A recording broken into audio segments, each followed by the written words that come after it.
In this video, we will be discussing auctions and optimal bidding strategy for sealed bid and descending bid auctions. Here we have a problem where we are participating in a sealed bid auction for a construction job, and we want to know what is the optimal bid if we are given the following. And we are told we value the job at $450, the lowest bid is $310, and there are 10 bidders. With optimal bidding strategy, we are trying to find the bid that will, in a way, maximize our utility and our profit. So while we do value the job at $450, we can bid lower or higher to earn more profit or utility on the bid. And this works in a sealed bid auction where each bidder writes down their bid in a sealed envelope, and the only person that can read the bids is the person selling the item, which in this case is a construction job. This also works for descending auctions where bidding is a bit different, where the price is descending from a specific amount until a person bids on it, and the person that bids on it wins the item. And using optimal bidding strategy, we can find the optimal bid in both a sealed bid and a descending bid auction. So the formula for the optimal bidding strategy is the optimal bid equals what we value the job at, or item, which we represent as V, minus the value of the job according to us, minus the lowest bid, and that is over the number of bidders. So using this formula, we can find our optimal bidding strategy.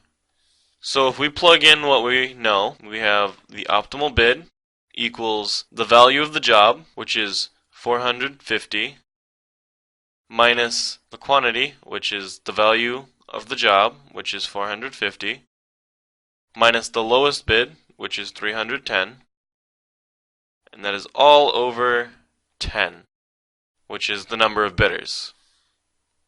And if we plug that all into a calculator, we get an optimal bid of 436.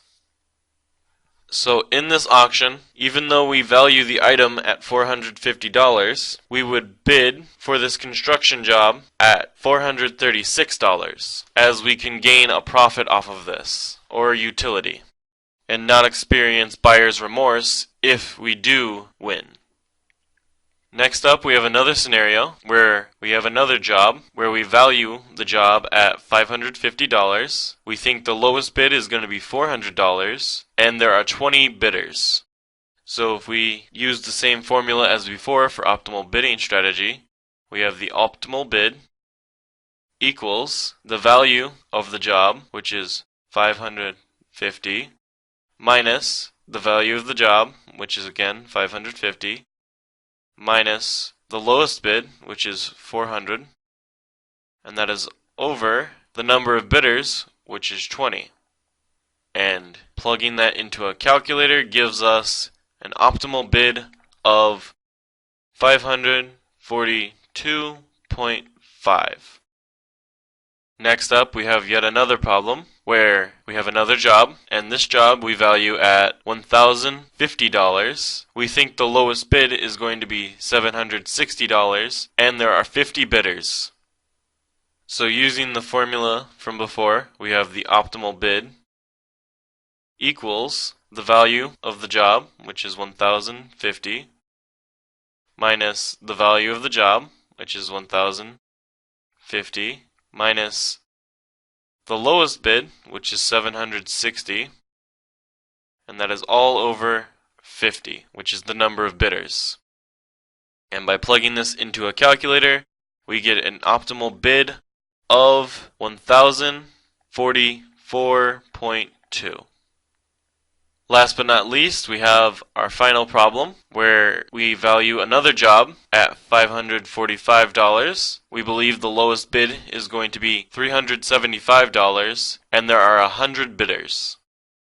So if we use the same formula as before, we have the optimal bid equals the value of the job, which is $545, minus the value of the job, which is $545, 45 minus the lowest bid, which is 375, and that is over 100 for the number of bidders.